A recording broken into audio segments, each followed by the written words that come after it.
Chris, Donald Trump, in a story I've just broken right now in the Australian Online and in the New York Post, he was considering having a presidential commission into the origins of COVID-19 that would have done exactly this. It would have tallied a bill to send to China. It also would have called people like Fauci to public hearings. He decided not to do that, but he's calling for it now that he's out of office.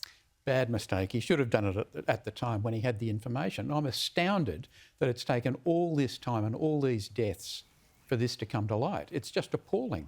The fact that public figures in the United States were actively involved in this, with the Wuhan Institute, is just mind-boggling. It's hard to believe. But there needs to be an inquiry. They need to get to the bottom of this. Aaron, what do you make of Trump's comments today, particularly in terms of what you think this means about his future ambitions? Do you think he's still planning to have another shot at the presidency, or do you think he'll let someone like Mike Pompeo, he'll throw his support behind him to have a shot at the top job? Well, Sherry, you're in a bit of a role here. So if I understood you correctly, you've just broken an international story in your own paper and the New York Post simultaneously, a major global story. So if I've understood that correctly, congratulations. Look forward to reading the book when it's out. Thank you. You've been leading coverage. You've been leading coverage on this pretty important issue as to where the coronavirus came from.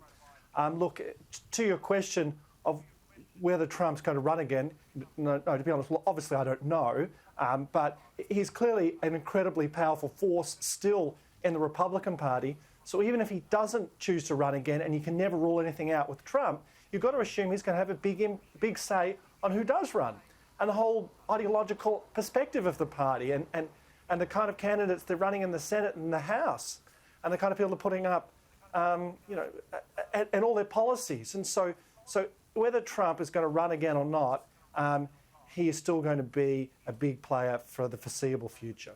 Yeah. Gemma, I think personally that it would be time, particularly for, to have a less divisive United States, for him to throw his support, which is still sizable, behind, a very credible figure like Mike Pompeo, rather than run again himself. What do you think?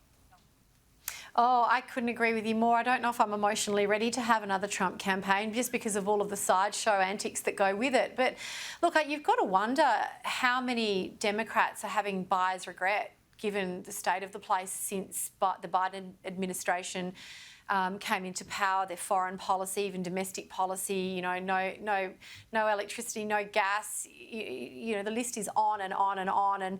And now, thanks to your work in part as well on this COVID story, the truth is coming out. I wonder how many Democrats are having buyer's regret over this shambles of an administration. But going back to your original question, I really hope that there is a credible Republican candidate that Trump can throw his weight behind, because, as I said, I'm not ready for the sideshow. Just getting over the last one.